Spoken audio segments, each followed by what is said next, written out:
RP12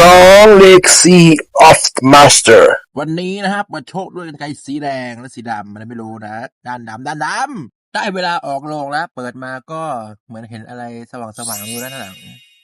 ต้องเป็นของแพงแน่เลยเดี๋ยวไปกันแบบรวดเร็วเป็นไงล่ะบุ๊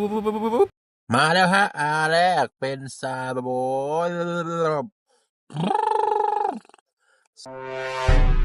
แล้วก็สุดท้ายเป็น SR ก็จบแล้ว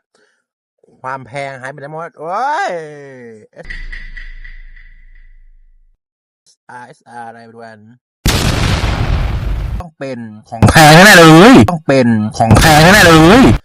เฮ้ยไปละ